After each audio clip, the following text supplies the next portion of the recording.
finally has promised a special comment on FISA and the junior senator from Illinois. The Democratic leadership in the Senate, Republican knuckle-dragging in the same chamber, and the mediocre skills of whoever wrote the final version of the FISA bill have combined to give Senator Barack Obama a second chance to make a first impression. And he damned well better take it. The Senate vote on this tortured and reckless piece of legislation has now been postponed until after the 4th of July break. The Democrats, completing their FISA experience, a collective impression of Homer Simpson falling off a cliff and hitting every bramble and rock on the way down, didn't exactly plan this fortuitous delay. Last week, the vote on their cave-in was imminent. But while arguing over a piece of housing legislation about how many mortgage lenders can dance on the head of a pin, Republicans dithered so long about protecting their constituents, the banks, that the Senate calendar got backed up. This, in turn, gave Senator Majority Leader Harry Reid some time to think. There was one among his group chosen to run for president who had loudly assailed the idea of handing a get-out-of-jail-free card to corporations, who had approached definitional fascism by breaking the law in concert with the Bush administration.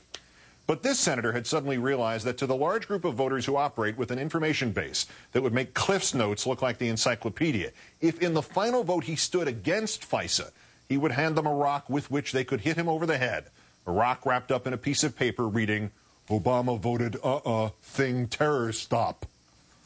Thus, Senator Obama was born your first second chance. Senator Reid was kind enough to help you out by composing an amendment that would keep FISA, which you rightly endorse, but strips out the telecom immunity, which you rightly oppose. It's a protest, a decidedly lame one, but in our daily world of political transactions, voting for the amendment when it has no chance of passing and has been in essence constructed as pure Obama CYA, that is a petty crime.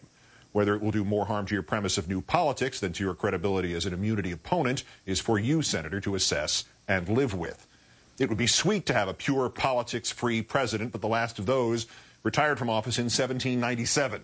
And while we've all quoted the farewell address of the father of our nation for 211 years now, nobody seems to want to remember that its point was to urge his children that whatever you do, for God's sake, don't form political parties because someday they will kill you. Anyway, Senator, your problem here is not the backlash about the telecom immunity, and it isn't really about your political fluidity on the FISA bill. Your problem is what happens even if this plays out according to plan next week. 1, you vote for the anti-immunity amendment. 2, the anti-immunity amendment fails. 3, you vote for the FISA legislation. And 4, the FISA legislation passes. Oh, and 5, Senator, the Republicans still run against you with the elections for dummies message, "Obama voted thing terror stop." Because inside that obscenity that was Charlie Black's comment about how a terrorist attack in this country would be good for his boy McCain's chances for election, inside the inhuman calculation that Benazir Bhutto did not die in vain, she helped McCain in the New Hampshire primary, inside all that there is a sad and cynical reality. The Republicans can scare some of the people all of the time, and they can scare all of the people some of the time. This is all they are right now. Nobody ever said it better than did Aaron Sorkin in his script for the movie The American President. Whatever your particular problem is, friend, I promise you Bob Rumson, and for Bob Rumson, read John McCain, Bob Rumson is not the least bit interested in solving it. He is interested in 2 things and 2 things only, making you afraid of it and telling you who's to blame for it. Republicans, with almost no exceptions, have no true credibility on counterterrorism, no track record of prevention or amelioration, and their president cannot even remember the name of the skyscraper he claims to have saved in Los Angeles.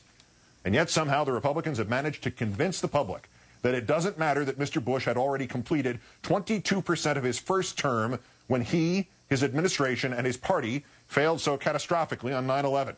The president and party who were at fault were magically transformed into the president and party who would never let it happen again. An unjust, repellent, nefarious trick. But politically, rather a neat trick. Senator, the Republicans are going to paint you as soft on terror no matter how you vote on FISA, or how you vote on the telecom immunity amendment, or on the next farm bill. Last week it was Grover Norquist calling you John Kerry with a tan. By November 1st, it'll be Dick Cheney calling you Osama bin Laden with a tan. When you announced your support of the latest FISA bill, with or without the telecom immunity, the Republicans actually raced to get out a press release accusing you of flip-flopping. You shared the exact same position on which they are running their entire campaign, and they criticized you anyway. So, Senator, from their point of view, they think they've got you boxed in. Vote for FISA, and you've contradicted yourself. Vote against FISA, and it's Obama voted thing terror stop. Vote for FISA and against immunity and its political expediency, and Democrats soft on terror, and Obama voted on a thing, terror stop. This is a problem, Senator, because flatly, of all the measures that can be taken to aid our damaged nation and our devalued Constitution, the first, if not the foremost, is not blocking telecom immunity, but rather making sure no Republican is in the White House past noon next January 20th. Of all the remedial efforts against the Bush administration's high crimes and misdemeanors, and of all the prophylactic steps against further inroads against the freedoms of the citizens of this nation and the rights of everyone else in the world, the primary step must still come to us through the prism of politics. Would that it were otherwise, but it ain't. Frankly, Senator, this political tightrope act that you've tried on FISA the last 2 weeks, which from the outside seems to have been intended to increase the chances of your election, probably hasn't helped that chance in the slightest. There is, fortunately, a possible, a most unexpected solution. Your second chance. Since the final version of the FISA bill was passed down from on high, John Dean has been reading it and rereading it and cross-referencing it with other relevant law and thinking. Something bothered him about it, or more correctly, something didn't bother him about it. Turns out lawyers at the ACLU have been doing the same thing for the last 10 days. John compared notes with them and will be devoting his column at Find Law this week to this unlikely conclusion. The Republicans who wrote most of this bill at Mr. Bush's urging managed to immunize the telecoms from civil suits, but not from criminal prosecution. Senator, here is John Dean's summary of his findings, which he sent me this morning. It is clear not only from the language of the bill, which must be read in the context of other related statutes to be clearly understood, but also from the legislative history, that there is absolutely no criminal immunity for anyone in these FISA amendments. Moreover, Senator, it seems as if a lot of people have known this for a long time.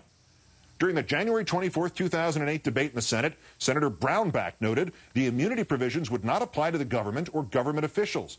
Cases against the government regarding the alleged programs would continue, and the provisions would apply only to civil and not criminal cases. In fact, Senator, just last week, Attorney General Mukasey and Director of National Intelligence McConnell sent a letter, for the record, to House Speaker Pelosi, emphasizing that the liability protection, quote, does not immunize any criminal conduct. And if you ask, Senator, about the president responding to all this by belching out a series of pardons or a blanket pardon to those who broke the law on his behalf, Dean has you covered here, too. It would require acceptance by them of the fact that they had broken the law and thus be an admission of guilt. And a blanket pardon would be an admission by Bush that his war on terror has been a lawless undertaking operating beyond the bounds of the Constitution and statutes that check the powers of the president and the executive branch. It would be admission by Bush, too, of his own criminal culpability, which is why Nixon refused to grant his aides a pardon.